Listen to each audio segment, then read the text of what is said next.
Iniciamos en clave mediática para conocer la actualidad que hace noticia en nuestro planeta. Un análisis a la realidad que intentan reflejar los diarios, los portales, las redes sociales y también los diversos y variados medios de comunicación. Pasamos a las portadas con la de página 2, importante iniciar porque esto que se destaca aquí evidentemente no estará en todos los demás medios argentinos, en esos medios corporativos que, como vimos el día de ayer, una periodista se desata, bota del estudio a quien no coincide con ella y por supuesto a quien puede ser crítico con quién aparece en esa imagen, con el señor Mauricio Macri. El titular: la trampa bien entendida empieza por casa. A pedido de Mauricio Macri, hermano del expresidente, la justicia intervino al grupo Sogma, centro del poder económico de la familia Macri.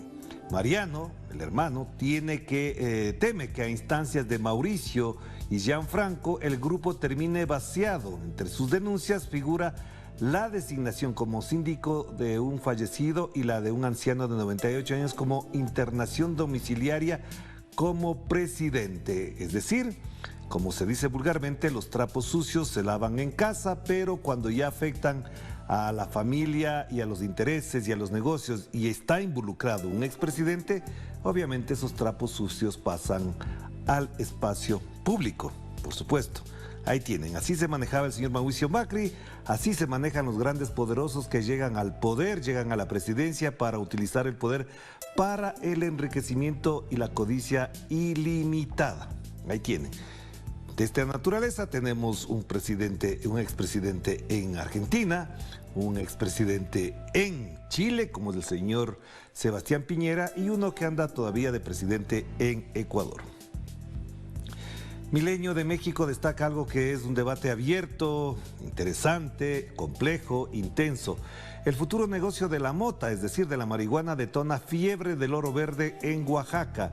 Los agricultores y comunidades de valles centrales se organizan para entrarle a una industria de 600 millones de dólares anuales.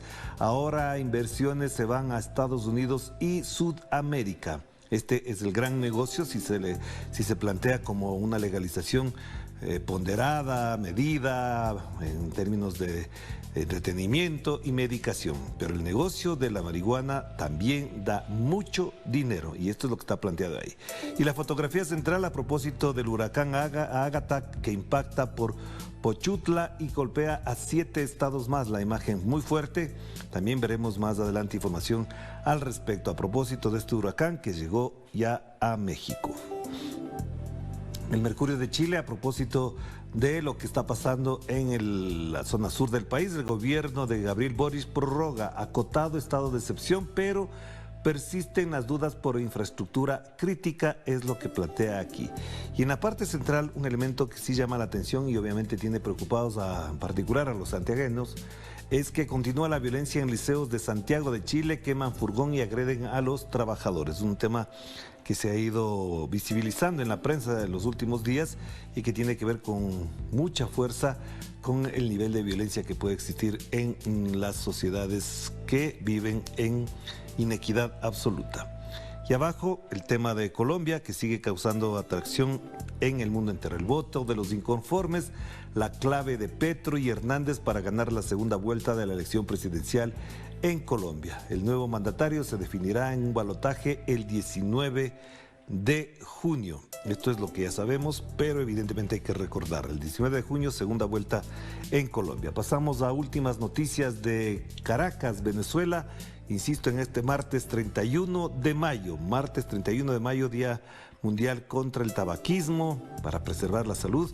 La portada dice: la Organización Mundial de la Salud alerta sobre la población vulnerable a la viruela del mono. Niños y personas inmunodeprimidas tienen el mayor riesgo de contraer este mal, aunque no se debería decir mal, pero es una enfermedad que hay que tenerla presente. La OMS dijo que en la actualidad el riesgo asociado a la enfermedad es moderado, pero podría pasar a elevado si el virus se prorroga hacia la población vulnerable. El abandono de la vacunación contra la viruela común en muchos países agrava la situación, dijo este organismo mundial. Y en la portada, obviamente, la fotografía del presidente Nicolás Maduro con el embajador de Portugal que presentó ayer credenciales diplomáticas. Y se insiste obviamente con el tema de la cumbre, que ya de eso nadie casi habla, porque ya a nadie le interesa, pero bueno, lo han planteado ayer. Ayer hubo una rueda de prensa de parte del vicepresidente del partido, Diosdado Cabello, del partido del PSUV, que él afirmó que Washington quiere hacer con la Cumbre de las Américas lo que hizo con la OEA, es decir, ponerla al servicio de sus intereses. Estados Unidos convierte cumbre en reunión de amigos, esto dice el vicepresidente del Partido Socialista Unido de Venezuela.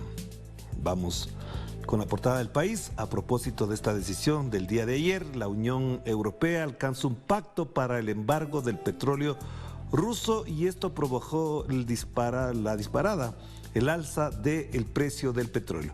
Los 27 miembros de la Unión Europea llegan a un acuerdo para cortar el suministro del crudo por barco, que supone 2/3 del total, pero no el de los oleoductos, es decir, el abastecimiento por barco no seguirá. Y miren lo que dice el rey de España, el señor Felipe VI, y el secretario general de la OTAN, Jens Stoltenberg, se pasean en el Teatro Real. El rey llama a la OTAN a cuidar su flanco sur, es decir, el flanco sur es España, por supuesto. Pero cuídenla nomás, pero sin meterse en problemas ni en asuntos internos de otros países. La Unión Europea alcanza un pacto para el embargo del petróleo ruso. ¿A quién conviene esto? Ya sabemos, a los competidores exportadores de petróleo en esa región. Y aquí una noticia muy importante para quienes nos siguen en Cuba, que hay una muy buena sintonía en Cuba.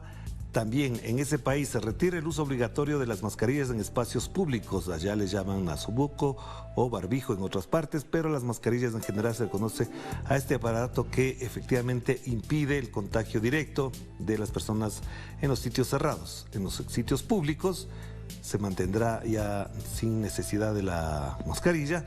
Las personas con síntomas respiratorios deberán seguir usando el barbijo de manera obligatoria, dice la nota de Telesur. Y acá, más información a propósito de lo que mencionábamos de la situación en Rusia y Ucrania. Empresa rusa Gazprom deja de enviar combustible a los Países Bajos. Ágata se degrada a tormenta tropical en Oaxaca, México, es decir, ya no es un huracán.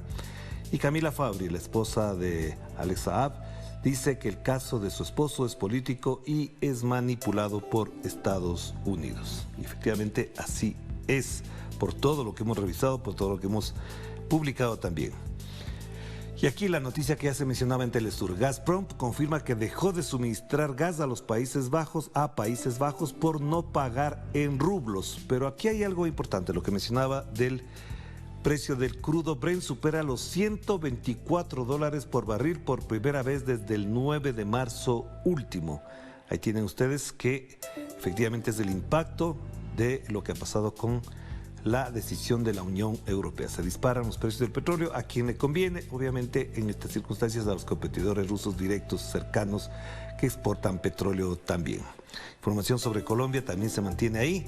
Y algo que no va a estar en todos los medios, el presidente del Perú denuncia una persecución política irracional y propone quitar la inmunidad judicial a todos los altos funcionarios. A ver si con eso siguen haciendo lo que están haciendo en su contra. Es lo que plantea la noticia. Vamos con Nodal. A propósito de Colombia, una foto interesante, llamativa del encuentro que sostuvo el día de ayer el candidato presidencial Gustavo Petro, quien ha dicho en declaraciones, en discursos, un pequeño esfuerzo más y cambiamos la historia. El discurso incluso del propio domingo, en el mismo domingo, evidentemente planteaba esta línea de pensamiento de Gustavo Petro. Pero obviamente hay un gran debate político, análisis, enfoques a partir de la presencia en segunda vuelta del señor Rodolfo Hernández. Han sacado todo lo que el señor ha dicho, todo lo que ha hecho, los casos de corrupción, de violencia que tiene, etcétera, etcétera. Es decir, un personaje por el que votaron personas que no estaban de acuerdo con el uribismo y tampoco querían votar por el pacto histórico. Pero ahora la decisión está en el 19 de junio. Vamos cerrando con las últimas informaciones a propósito del huracán, que ya se ha convertido en otra cosa. Ágata, ya como tormenta en tierra, mantiene las fuertes lluvias en el sur de México, destaca la agencia española EFE. De ahí, más información Importante, interesante, pues nada más. Y lo último es lo de Sputnik, a propósito de lo que decíamos ya, la Unión Europea acuerda la prohibición parcial de las importaciones del petróleo ruso que ha movido este mercado y ese sector. Hagamos la primera pausa y enseguida volvemos con más de